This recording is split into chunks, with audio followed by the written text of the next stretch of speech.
Hey, good morning, everybody. Ooh, didn't have my voice there for a second. Hope you're well. Oh, there we are. Hey, it's good to see you all again. It feels like it's been forever, but I know we only just skipped 1 week, right? But happy to be back here with you again, doing another live stream, another You Be the Behavior Consultant. Hello, Lincourt Stables. Glad to have you back with us and looking for all our regulars again. We have a fun topic. I think I'm quite inspired, especially because I was just at the Association for Behavior Analysis International Conference. That's kind of what inspired this topic. So we'll get into some of the things that we discussed at that conference. I think I mentioned to you all before that we had over 20 presentations that were all sort of centered around the constructional approach, and that's really what inspired our topic today. So we might as well get into it. So for our newbies, what are we doing? We're doing You Be the Behavior Consultant, a live stream I try to do every Monday as long as I'm not out on the road or something like that. And how does it work? I present a topic for discussion. We really want this to be interactive, and I hope you all will be interactive with me today, because this really is kind of about everyone's journey in animal training. And I do have a few videos, and we'll get into this topic and hopefully recap it all at the end there. So what are we going to talk about today? So animal trainer transformation. So I would love to talk about how maybe you feel your training has changed, and if you ever went through a period where maybe it changed dramatically, like if you felt you took big leaps in your training, and if maybe it started with just maybe learning a few new things, and then whoa, it just kind of exploded into all new territories. And maybe you have an example you can share, and maybe it was maybe in the beginning of your career. It doesn't have to be anything recently. And how did it impact your training? Did you have sort of new successes or new ideas or new understanding?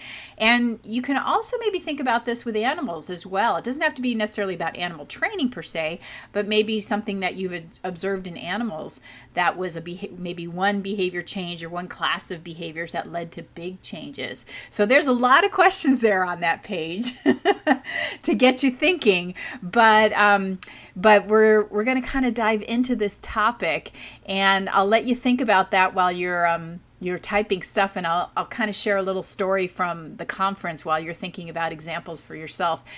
And what happened for me is, I think what happened is, there were other presentations, obviously, at the conference besides just the ones that we were doing. And there were some that were animal related.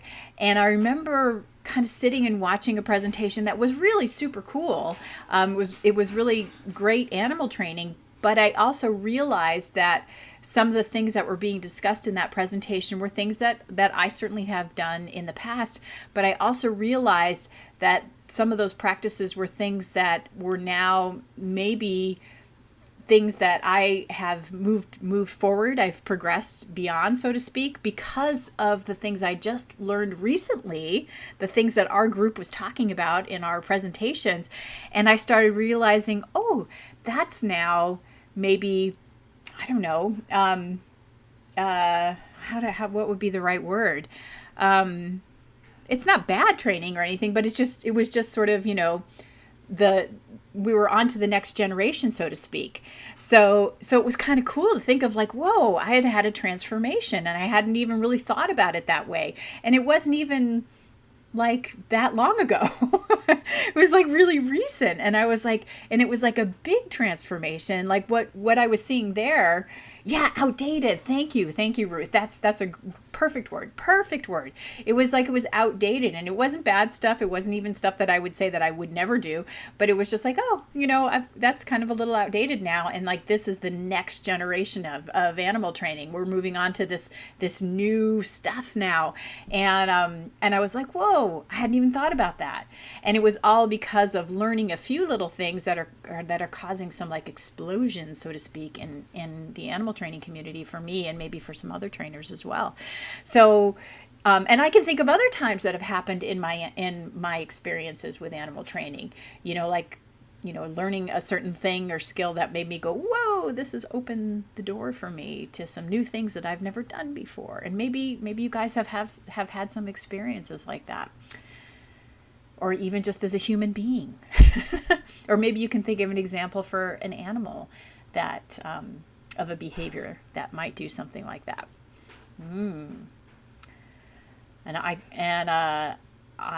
If you need, I can give a video example of an animal to maybe kind of help you think of something. Maybe I'll give you a video example of something, of a bird that's like on the edge. Okay. Lindsay's got one. Okay, Kat has helped me get a better understanding of how to look at when the animal is wanting, rather just assuming the reinforcer I am providing is getting the result. Oh, so you know what? You just gave two examples that I think fall into those categories for me as well. So constructional aggression treatment is one of those for me. And then also, I think what you're talking about is maybe looking for functional reinforcers. What is it that the animal actually wants as the desired outcome? I think those are two maybe skill sets that have been added, it sounds like, to your repertoire and also to my repertoire that have kind of led to some new things for me. Yeah. So, and so it's kind of led to more behaviors and more learning and more opportunities to contact reinforcement in my own life. And it sounds like that's the same for you. Okay. And Soraya says, for me, learn to prepare a better place for training instead of bring an animal to a room with not distractions, prioritize to train in their enclosure. Okay. So maybe a skill set that has to do with checking out your environment a little bit better to make the animal more comfortable, more receptive to training. Even if I must train other animals that aren't the target, that places to animal to go hide helps out to bring their confidence up. Okay. So you know what this ties into for me? So this sort of ties in with some of the stuff that Lindsay was talking about. So this makes me think about degrees of freedom and behavioral freedom and other reinforcers and the functional reinforcers that Lindsay was talking about. So what are some of the other reinforcers that are important to the animal in that situation? Lincourt Stable says the obvious is the transition into positive reinforcement from having no exposure in the horse training world. You know what? That was one that I was thinking about too. Now the constant work, learning, and integrating into the negative reinforcement horses experience. Yeah, I was thinking that for a lot of people, probably learning about positive reinforcement for the first time was a huge one that like opened up a lot of doors for people. And I would say I was thinking about that for me too, like early in my career, just learning about positive reinforcement training. And for Annetta, most recently, constructional aggression treatment changed a lot for me, and also for fear responses. Chris Shank says, I changed in the species I was training, meaning most recently using positive reinforcement with my cockatoos and using mostly hardcore negative reinforcement with my horse. What was I thinking? So she transitioned to some different contingencies with her horse training. Functional reinforcers, yes, makes so much sense. I think about Dr. Farhoodi's first GOATS presentation where she showed how positive reinforcement training sessions actually had multiple quadrants working at once. Yes, so that nonlinear contingency analysis. Yeah, so that's another one I had on my list, is that how that like has opened up my eyes for sure, and it sounds like it's impacted a lot of people to see this nonlinear contingency analysis, see all the contingencies that might be impacting a behavior, and that's led to, whoa, what has that led to? So many things. So yes, I have that one on my list as well. And Debbie's just joining us now, no worries. And Ruth says that session made me recognize that I've had fearful animals working in situations that weren't just positive reinforcement, even though that's what I was trying to impose on that training session. Yes. So I think that it was a huge eye-opener, right? So being able to do that nonlinear contingency analysis led to understanding more about these superimposition of contingencies, right? So, whoa, mind-blowing, right? And Debbie says the new goats of nonlinear contingency analysis has significantly helped me understand what I've been doing over the years, but had no name for it. Yeah. So that, stuff, we were learning that from Israel Golddiamond and Joe Lang. And again, I highly recommend, okay, I'm going to have to stand up for a second. Oh, sorry. Highly recommend this book if you haven't checked it out. That will teach you more about sort of that old approach versus the nonlinear contingency analysis approach, so that we can see these different ways that behavior is being impacted. And again, that leads to more learning, right? So what you guys are all pointing out there, and I think that really cool thing, I did buy it and I need to dig into that book. I'm excited. Yeah. And I think what's really, really important about that, what you guys have been pointing out, is seeing that conflict, for lack of a better name for it, that conflicted state where we see, especially when there's more than one, there's that positive, we're trying to superimpose maybe positive reinforcement over a negative reinforcement contingency. And we see that animal looking conflicted, where it wants what we have to offer, but it's also showing that body language where it's hesitant. And it's like, oh, I don't know if I want to have to deal with some aversive stimulus in the environment at the same time that I want that maybe that food item or whatever other repetitive you're trying to offer. So we see that sort of like, that hesitancy, and that's what that nonlinear contingency analysis is helping us to see a little bit better now. And Debbie says, so happy for Joe incorporating into more training pieces and understanding dynamics. Still working on the book myself, a lot to go over again and again. Yeah, and I'm like you guys, I read this stuff more than once because it takes a little bit of time to digest it and sometimes help visualize how it applies to animal training. Sometimes it's hard to make the connections sometimes for us, but the cool thing is these folks love to talk to us and help, and they love what we do and we love what they do, and so there's this nice exchange so that we can see a little bit better how it all applies across the board, right? So we should be really grateful that everybody loves to talk about this stuff. So you guys are giving some awesome examples. I love this. So I think what I would like to do is share a term with you that I think really applies here. And I don't know if Sean and Masa are here, but they can help correct me if I'm wrong. But I thought it applied, so I'm going for it. But I really think what we're talking about is behavioral cusps, and it's a cool word. And some of you already know Dr. Jesus Rosales Ruiz. And what's really cool is he helped coin this term. He and Donald Baer back in 1997. There's a cool paper, and I'll again, those of you that are members of animaltrainingfundamentals.com, I've got all the references that I used. There's 4 really nice papers, but they were the original paper. And so a behavioral cusp is a really cool phenomenon. So I'll just read the definition, then we'll talk about it a little bit more.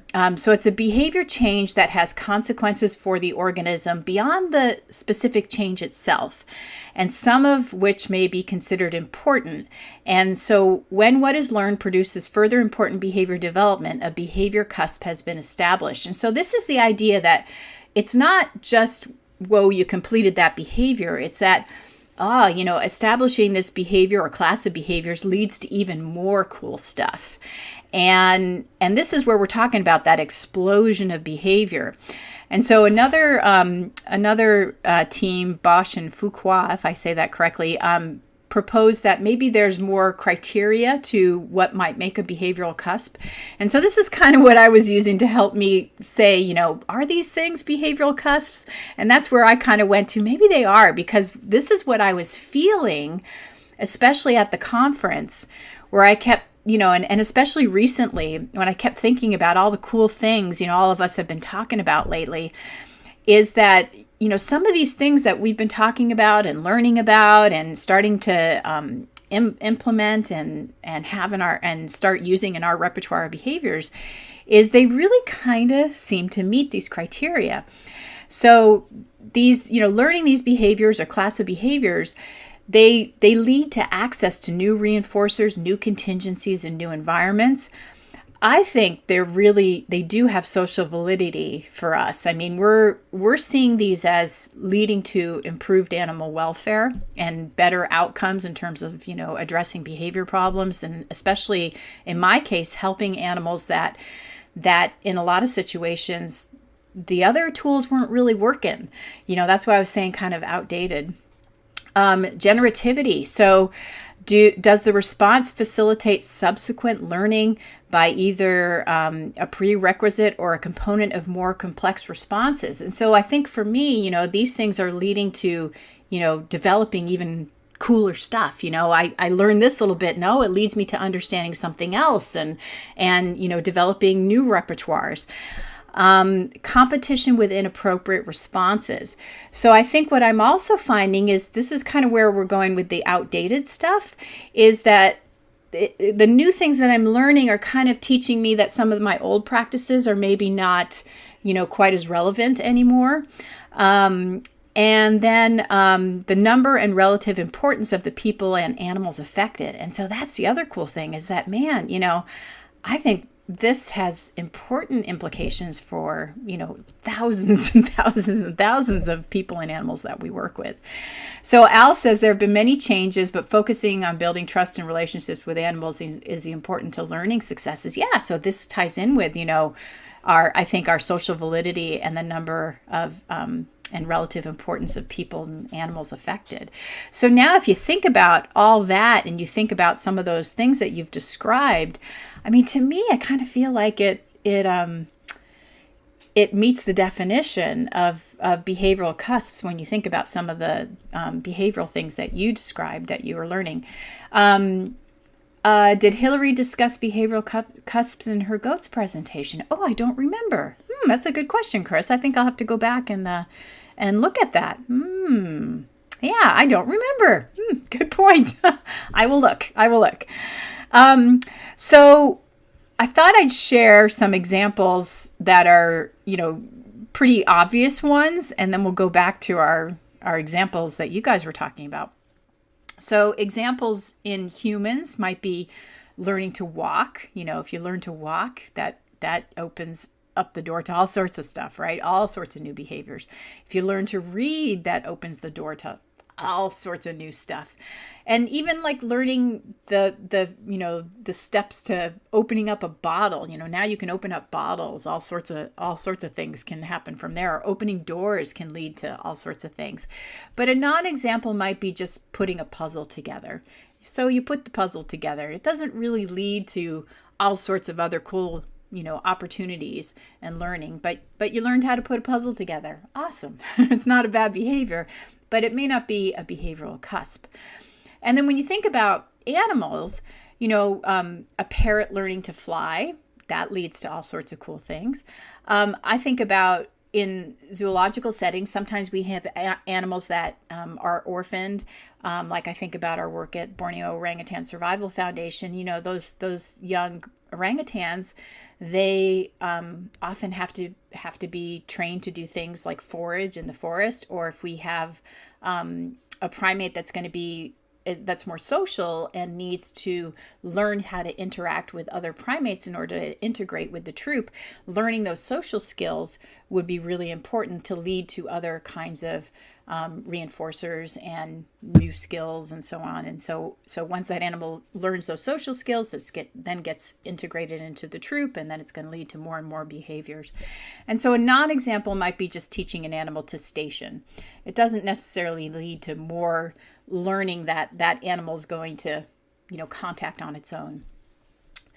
And Chris says, I think she did that in The Bird Learns Better if the environment is expanded before training, if the bird has not been trained at all or has had restricted experiences. Okay, all right, yeah, that may make sense there. I'll have to go back and check. So maybe we can look at a couple videos here.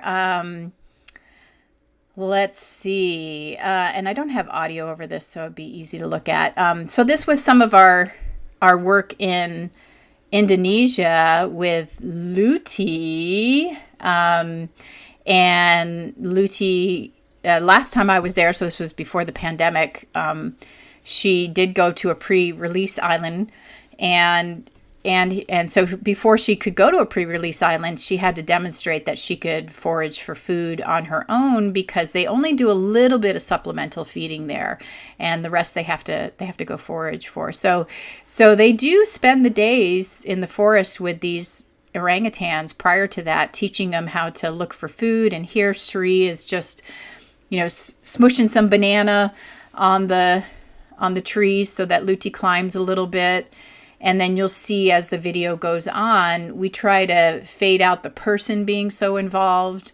And so Luti has to look a little bit more, but you may not see the person on camera right away, but she's going off of all sorts of different indicators to figure out where stuff is.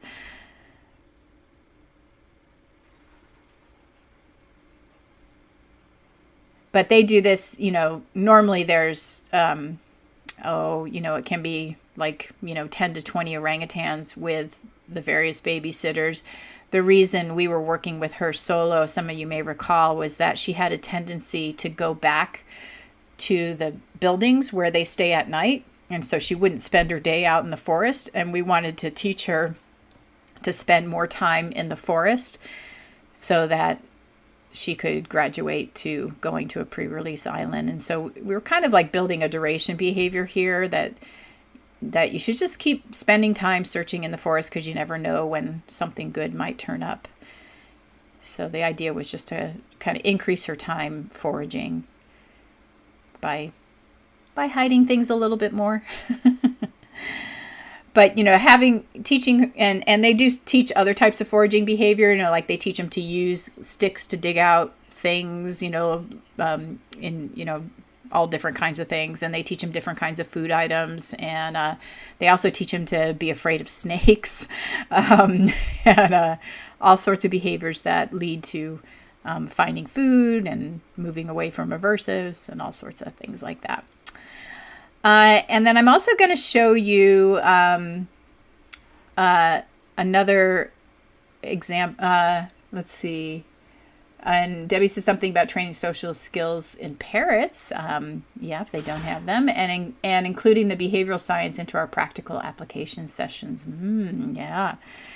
I'm also going to show you some macaws learning to fly, because those of you that have worked with birds, or haven't worked with birds, may not know that, their flight skills, they're not just automatic. They actually do have to practice flight. And so if their wings are clipped, or if they live in small cages, they don't have those flight skills. And so they have to practice them. And, some of these birds, you'll notice they had broken tail feathers, and that impacted their flight.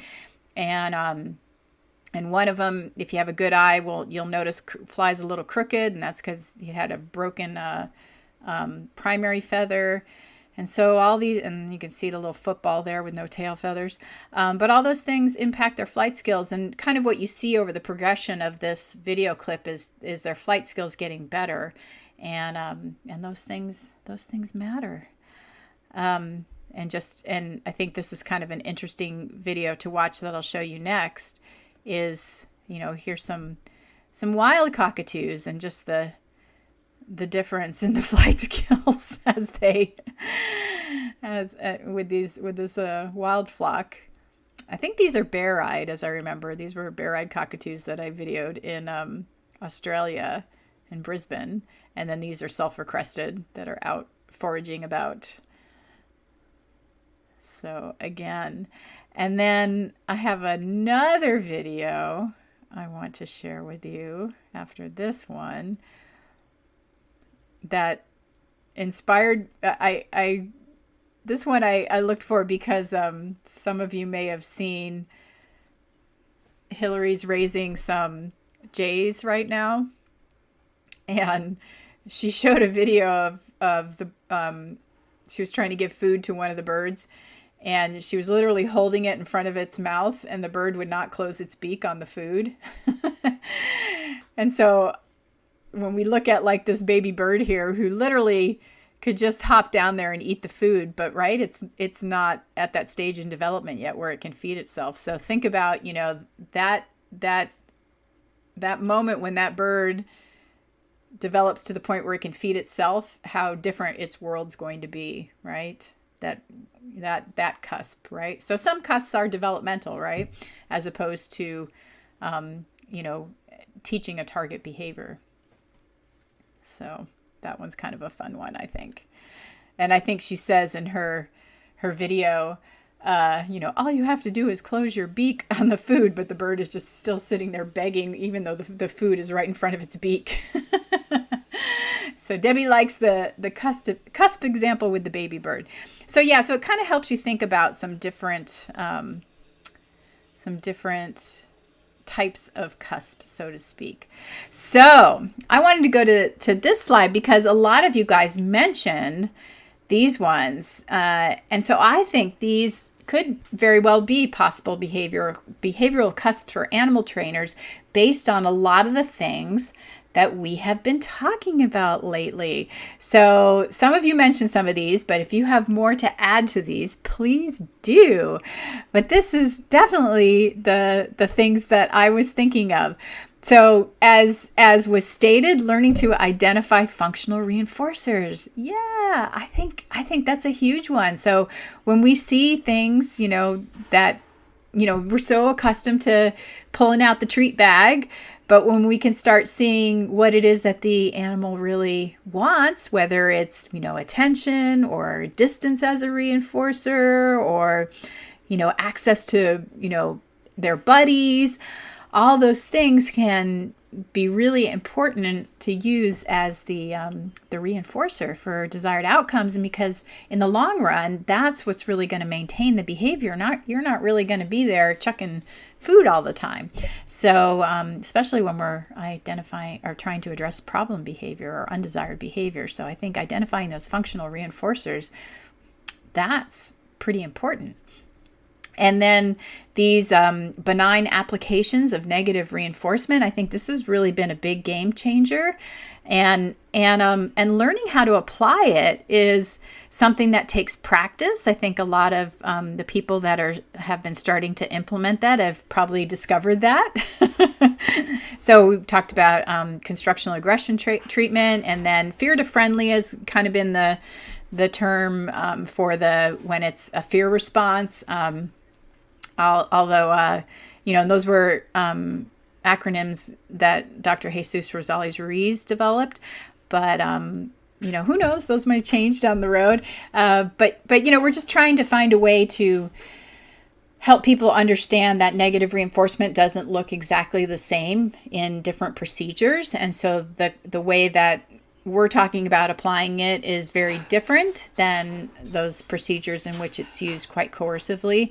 So I think this is a very cool, amazing way to give animals the functional reinforcer when negative reinforcement is maintaining that undesired response. Comment. Okay, I think the degrees of freedom is another great example on here. That was a huge mind explosion moment when I first heard Joe Lang talk about it in your podcast. Mind was blown. Gosh, yeah, and I agree with you on that. And I have to admit, back then when I was first, learning about it with Joe, I was still trying to wrap my brain around it all, and and I'm still wrapping my brain around it. But again, at the conference, there were some really, really fantastic presentations that, I know they're eager to find a way to have them more accessible for more people, so that the animal training community can have access to that information as well. We're working on it because that really also ties in with the next one, that understanding true assent. As Ruth was talking about, when Joe talks about positive reinforcement can be coercive, and Debbie says that would be great. Yeah, we're looking into some ways to get the information out more. All that's really tied together, right? So there was a fantastic several great presentations about assent and, how that ties into the degrees of freedom and, how many different ways can the animal access that same desired outcome, that same reinforcer at the exact same time. And I think this is a really exciting new direction for animal training. And I'm, still trying to incorporate this better in my own training. And so think about that. We are not accustomed to this in animal training.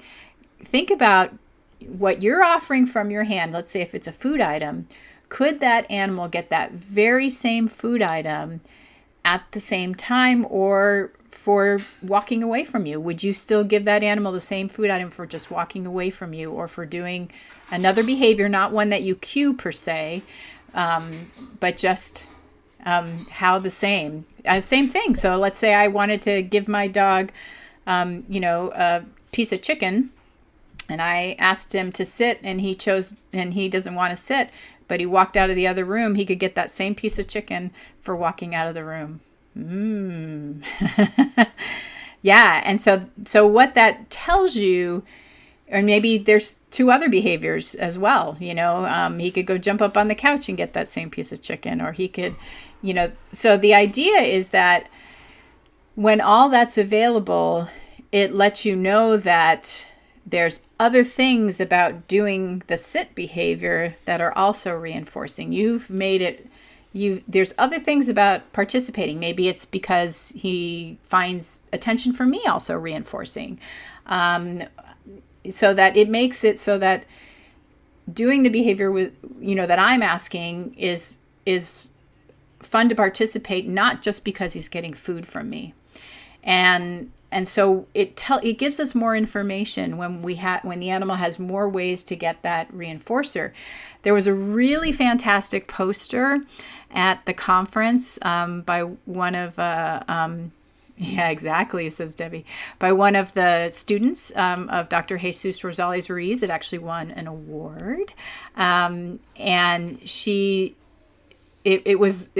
I hope she's going to write it up, so I don't want to give away all her stuff, but she basically demonstrated that exactly what Joe was talking about, how positive reinforcement can be coercive, that if she withheld food, of course she could get the rat to do, a certain behavior. But if the rat had access to other things, then the rat was less likely to do this certain behavior.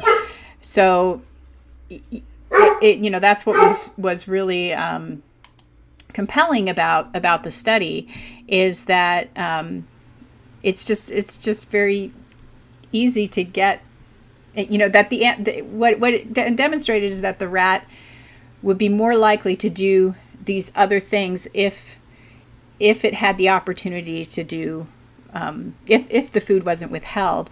And so it just kind of tells us some things. I don't want to give away her old paper. This reminds me of the example of the beluga whale I saw at Amana that could get reinforcement, but would rather play with the red ball. Yeah, so that example, and that's Ken Ramirez's example, is exactly the same thing. So they basically had a ball that it could touch and get fish, and they would also cue it for a behavior. And if it could either touch the red ball and get fish, or it could do the behavior that was cued and also get fish. It's the same idea. And so it's kind of like, the animal I hate to say it gets to say no, but it's basically, it has the option between these two behaviors at the exact same time. Both will result in the same reinforcing consequences. And so that's basically what you're creating. And so another presentation at the conference that was done by a zoo professional was that, the animal could, like say, with a sea lion, the sea lion could come participate in the training session, do the behavior, get fish, but if the animal chose to go into the water, the animal would also get fish. So that way you can evaluate what parts of what you're doing are successful, and if they're not successful, then the animal might be just saying, no, I don't want to participate, but I can still get the same outcome over there. So it helps you look at what else you're doing in your situation. Oh, and so like another example, he had a cow or a bull that they were doing a hoof curl behavior, hoof care. If the animal put the foot in the right position, it would get food, but if it put its foot down, it would also get food. So it means there's other things about putting its foot in that position that are also reinforcing in addition to the food. Does that help make sense a little bit? So like I said, the good news is that we're trying to work on a way to bring all this information to you. And like I said, I think the behavioral freedom stuff and increasing degrees of freedom and understanding true assent, I think, all that, there's a lot more information that I think is going to be disseminated that will help make it easier for us to wrap our brains around that.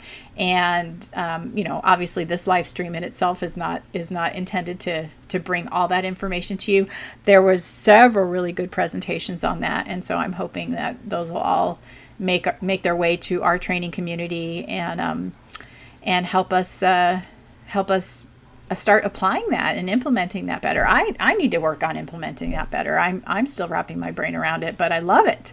I just think it's so fabulous and it makes so much sense to me. It actually ties in very much with all the stuff that I was talking about back with the bird training stuff and the weight management stuff. It totally makes sense. And so it totally supports all that stuff that I was talking about way back when, 8 years ago.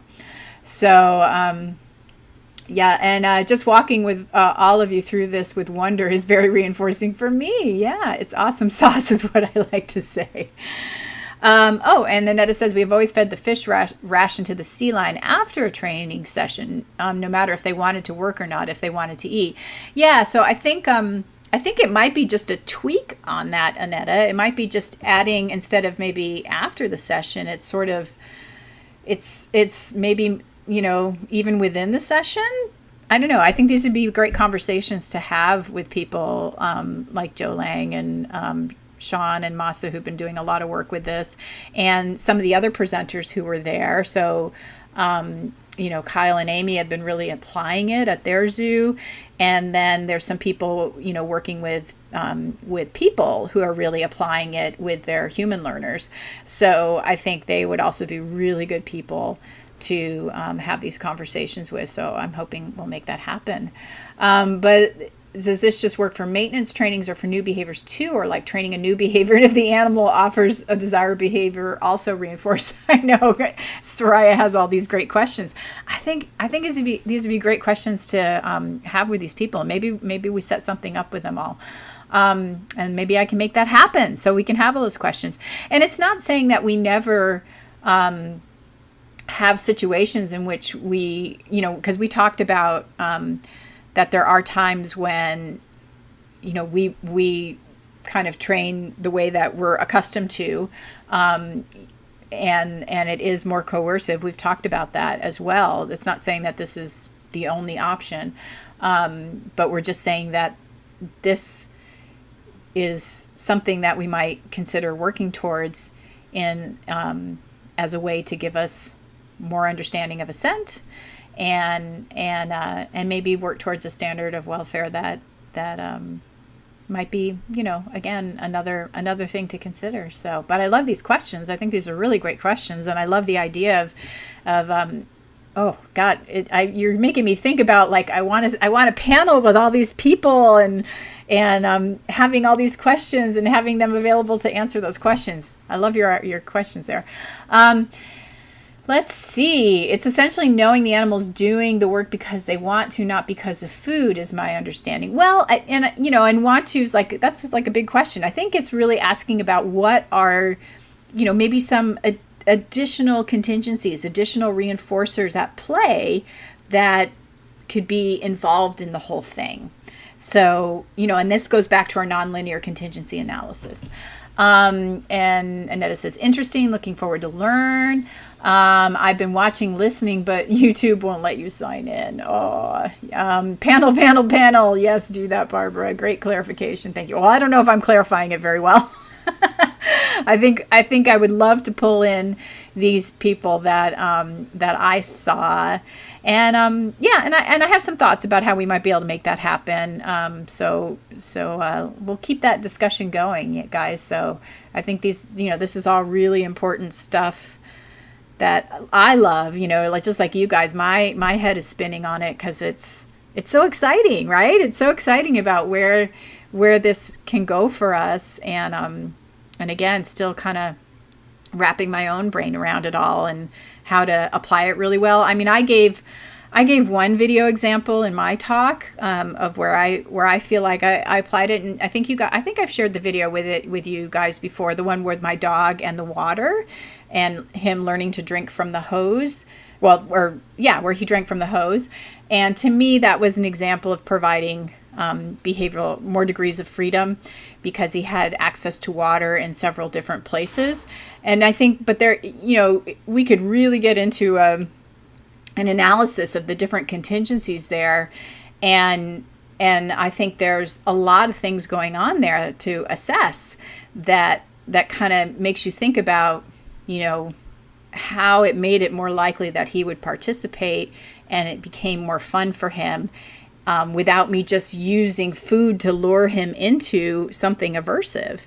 And I think it changed that the whole, I think it changed assent in that particular situation, so I didn't have that conflict, of an animal going, oh, there's an aversive there, but I want your food. And so, yeah, so I mean, that might be a fun thing to do if we can, get this group of people together to discuss. So, yeah, there's lots to think about, it's pretty cool. I don't know. This is why for me it's so exciting, and I feel like a behavioral cusp, because we're, looking at all these different things, and it's leading to so much more. It's leading to so much more, and again, a whole big leap in learning and possibilities and new ways to do behavior.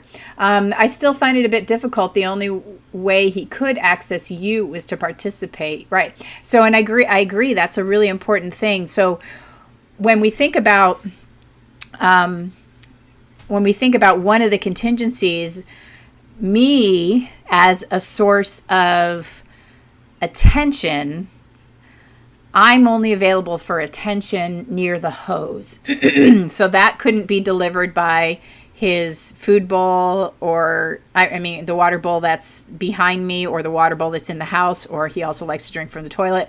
So even though he could go to all those, there are certain, so this is where I was saying about there's lots to evaluate, right? So what's more fun about the water coming from the hose, even though he doesn't like the hose, is that attention for me is available by the hose.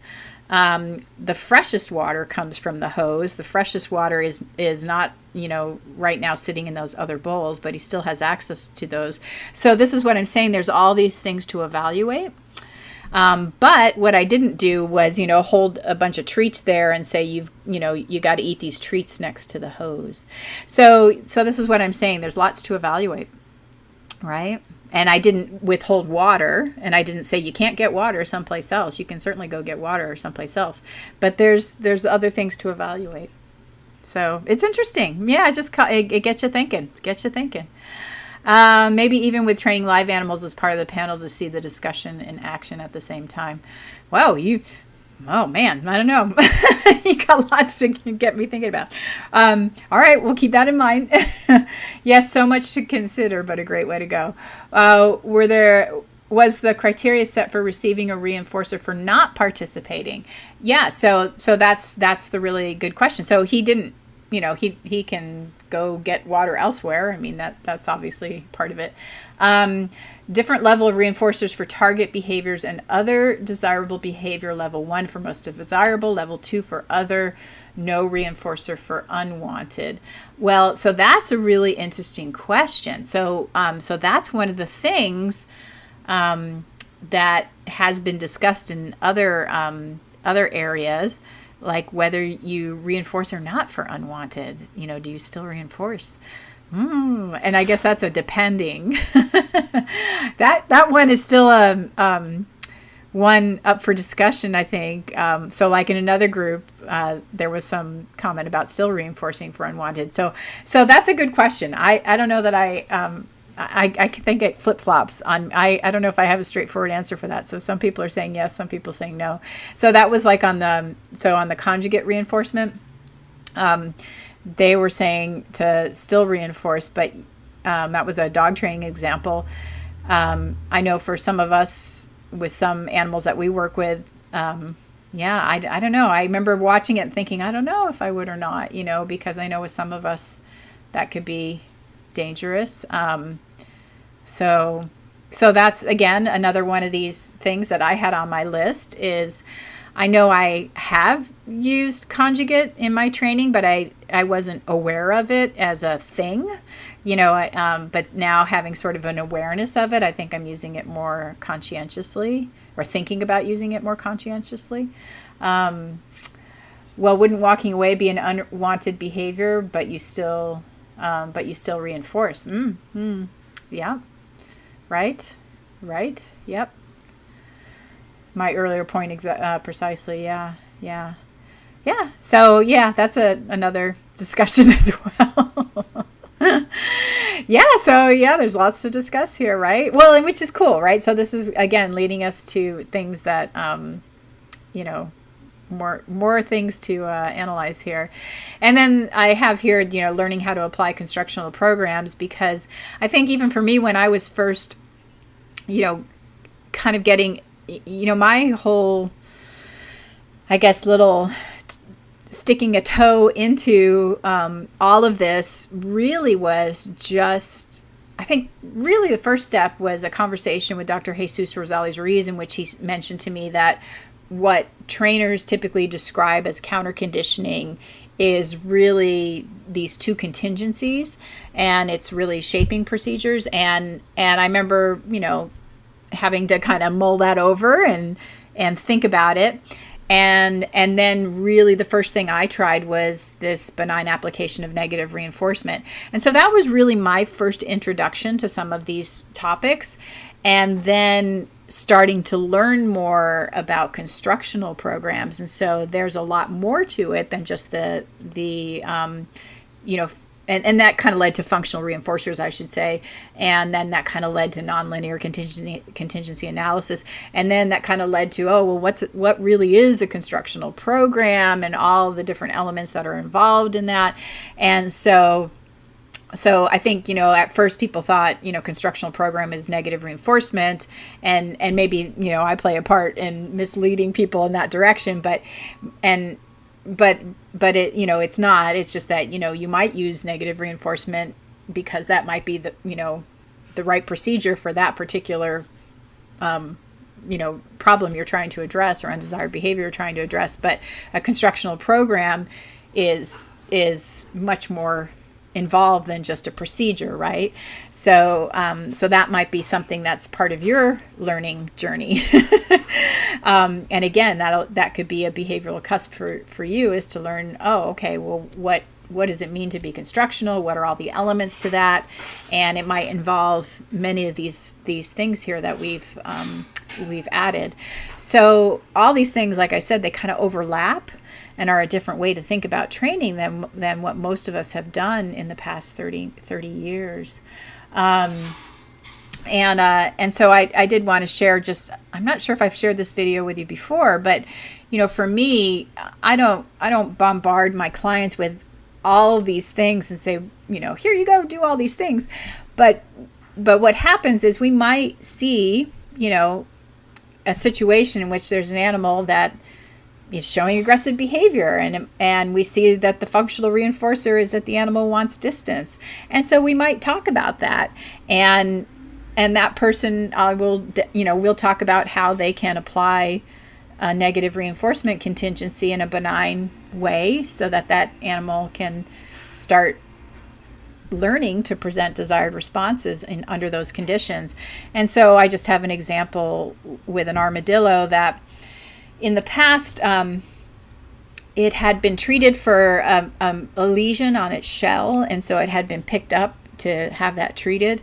And so it had learned to, come after people and clamp its shell shut when people were disturbing it. And so you're going to see what that aggressive response looks like in the beginning, and then you're going to see this person practicing implementing this negative reinforcement application that's very benign.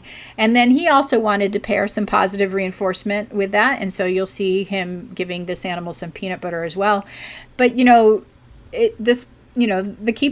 keeper I was working with doesn't need to know all these fancy terminology, all this fancy terminology or, great detail about all these things on this paper or on this slide here. But I'll tell you, he has no problem saying negative reinforcement, and he has no problem applying this. And so he's even written up a shaping plan for it. So here is what that looks like. Are you backing up? That's adorable. That's your butt. Oh, yeah. Yeah, I say it comes right after it. Okay. Oh, yeah. Okay. And that could be that toy, your shoe, Right. and whatever. Yeah. Yeah. Okay. All right, you gotta take care. Okay, and if he's calm, yeah. Oh, sorry to make you lose your balance. And what's good is he sniffed one of the toys, but he didn't do anything. He didn't go after it. So again, he sniffed a toy, and he's by his toys. Okay, I like that. So he's definitely going to notice you. Perfect. That was excellent. And he even went and sniffed a toy. That was like the perfect rep. That was perfect. Chover happened, in one training session. Yeah, he noticed you.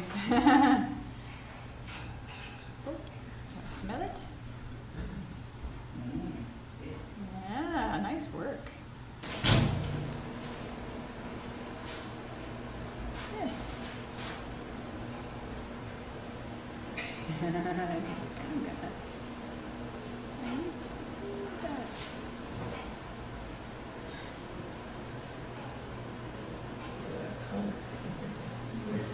Cutest thing in the whole world. That is pretty cute. Good balance. Are you backing up? So I know we've got lots of fancy words up here and new things that we've been talking about over the last few years here, but I don't know. It's not, and then some of it we're still, kind of wrapping our brains around, but I think we've really made some huge leaps and progress. And for me, it just really has felt like these things, especially these things on this page here, have led to a lot of growth. And at least for me, I hope for you guys too.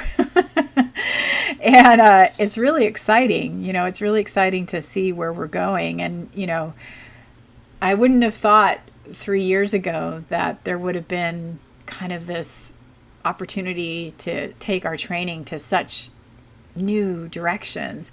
And it's interesting because this information has been around for a while, but it just hasn't really, made its way into our community as far as it has in, the recent years. So I'm really excited for this because I really feel like it's opening the doors to a lot of things, which is why I really think like these are behavioral cusps. So if we can, kind of add these behaviors or classes of behaviors into our repertoire, I kind of really feel like it's, an opportunity for your skills to just explode. I don't know. That's the way that I felt like it. I haven't been this excited about training in years. I don't know about you guys. So to kind of recap here, since we're getting close to the hour, I really feel like the exciting news is that animal training is on the edge of a new era. Yeah, totally on a behavioral cusp. This is because animal trainers are transforming their behavior. When a trainer learns behaviors that might be described as behavioral cusps, it opens the door to an explosion of new skills that benefit animals and the industry as a whole. So if we can identify the behaviors or class of behaviors that meet the criteria as behavioral cusp for you, then woohoo, look what can happen. And we can focus on one at a time to gradually learn and incorporate these skill sets into your behavioral repertoire. And I know we've kind of jumped all over the place over the past couple years, but if you're feeling like, whoa, this is too much, we just kind of pick one at a time and say, I'm going to try and master that one and move on to the next one. But hopefully I can be a little bit better at helping with that. But like I said, we got some ideas to help disseminate a little bit better. And it's likely once you've gained access to the many reinforcers available, once the behavioral cusp is established, you'll wonder how you ever trained any other way. And that's kind of, like I said, what I felt like I experienced at the conference. I just kind of went, oh my gosh, I can't go back. The things that I've been learning of making it so that there's just only one way to go, and that's moving forward. So it's pretty exciting, and I'm so glad that you've all been on this journey, learning with me. So to tell you about a few more resources, there are some live streams that have some more information. We did one on Ascent, and and of course there's the constructional approach, which really goes over all the examples have the benign application of negative reinforcement, and these are in animaltrainingfundamentals.com. And I know some of you I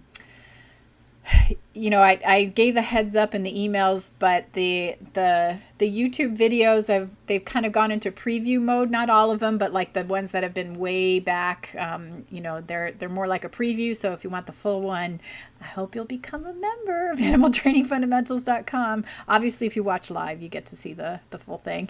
And then as a reminder, I'm speaking at the Constructional Approach to Animal Welfare and Training Conference, which is a virtual event that's coming up July 25th through 30th. And this is going to be another opportunity to really, kind of get exposure to the exquisite details of how to apply primarily a negative reinforcement contingency with a very benign application, especially working with herd animals, so antelopes and other hoof stock.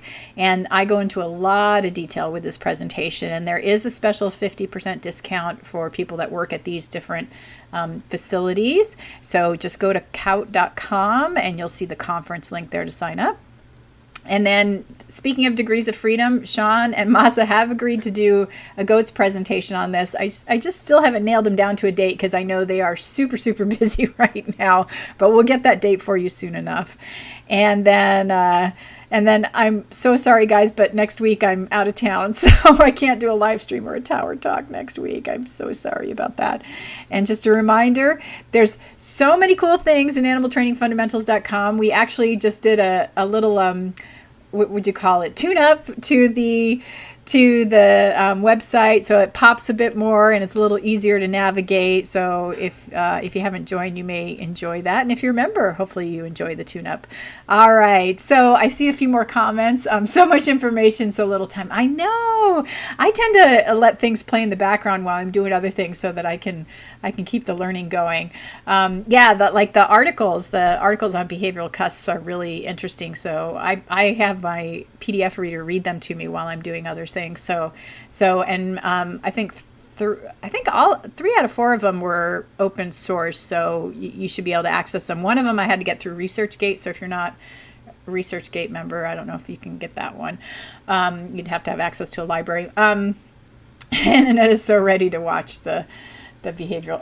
I don't know which one you're ready to watch. Maybe all of them. And Ruth says thanks. So, all right, guys. We still got a couple seconds here, but but lots of good stuff. So much learning. Good cusping with you. Where can we find the papers? Oh, so Sarai, what I do is I put the references at the bottom of the page where this will be in animaltrainingfundamentals.com. So I should be able to get it up there today. And then I always put the references at the bottom of that page where the live stream lives in the education program. So it'll have the link to them and stuff like that. So like I said, 3 out of the 4 of them are open source, so you should be able to access them easily. And then the one by Jesus and Don Bear was the one that I had to get through ResearchGate. But if you're a member of ResearchGate, it's available to download. But otherwise, or through a library or something like that.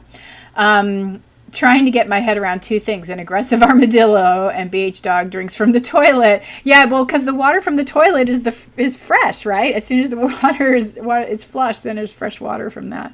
That's why he likes that so much. And then he also loves when I fill up the water bowls outside because then it's fresher.